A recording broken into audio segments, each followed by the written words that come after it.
communities in the greater Los Angeles area. Fire officials said the Palisades wildfire is 11% contained, while the Eaton fire is 15% contained.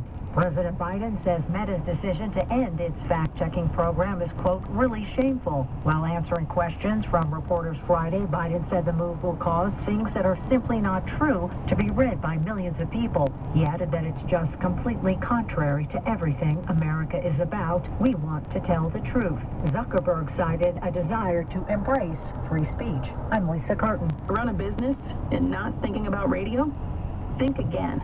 Because more people are listening to the radio on iHeart today than they did 20 years ago. And only iHeart Broadcast Radio connects with more Americans than TV, digital, social, any other media. Even twice as many teens than TikTok. Think radio can help your business? Think iHeart. Streaming, podcasting, and radio. Let us show you at iHeartAdvertising.com. That's iHeartAdvertising.com. When a woman experiences an unplanned pregnancy, she often feels alone and afraid. So many times her first response is to seek out an abortion. But because of the generosity of listeners like you, that search may lead her to a preborn network clinic where she'll choose life.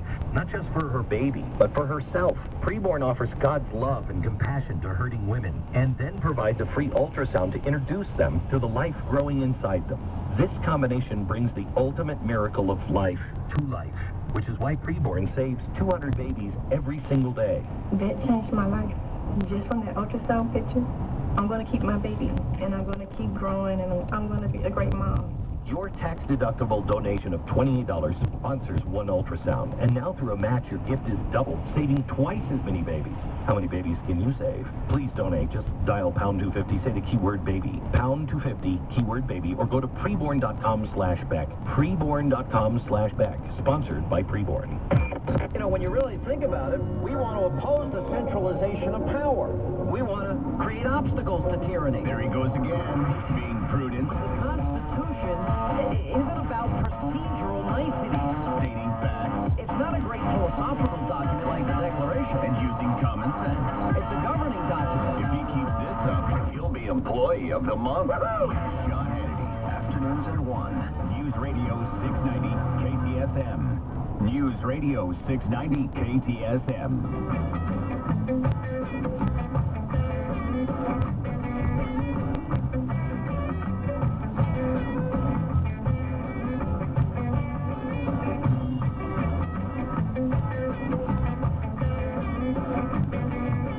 Talking a little home improvement. It's 33 minutes after the top of the hour, and we've got a spot or two for you. If you've been trying to get through, now would be a very good time.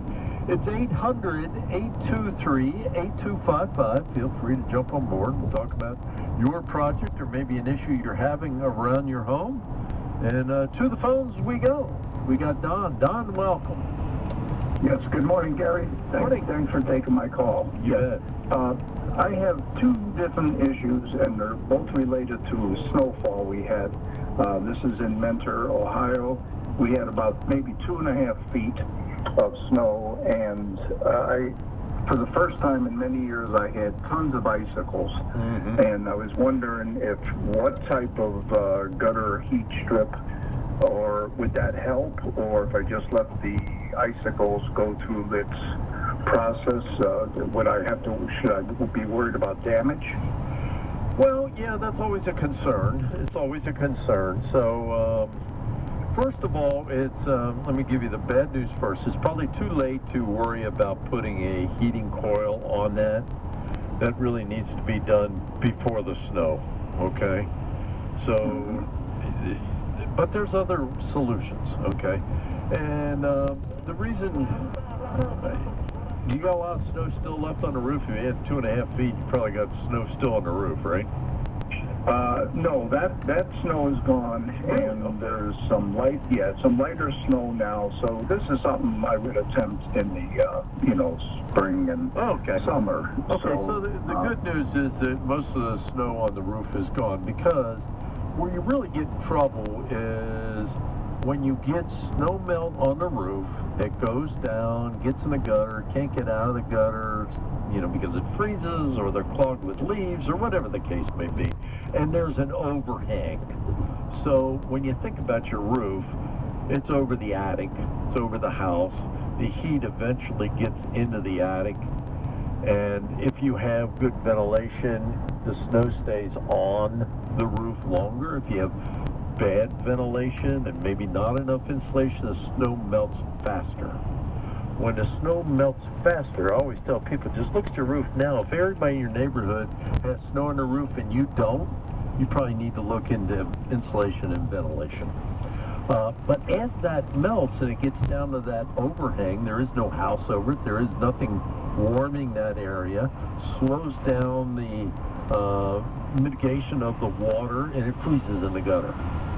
And then if you still have a lot of snow on the house, and you got the freezing because you don't have enough insulation, that dam keeps building up, and then the water gets to a point.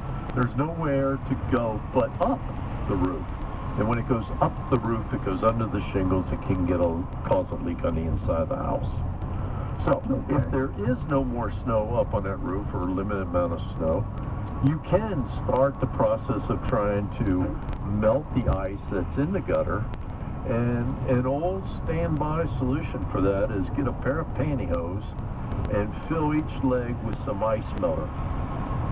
All right? Not rock salt, just good old-fashioned ice melter. Melts down to 20 below zero, and you're going to have a band that's probably 6 feet long or even 8 feet long, and you stretch that out with the ice melter in it. You lay it right on top of the ice dam, and it'll start a slow melting process.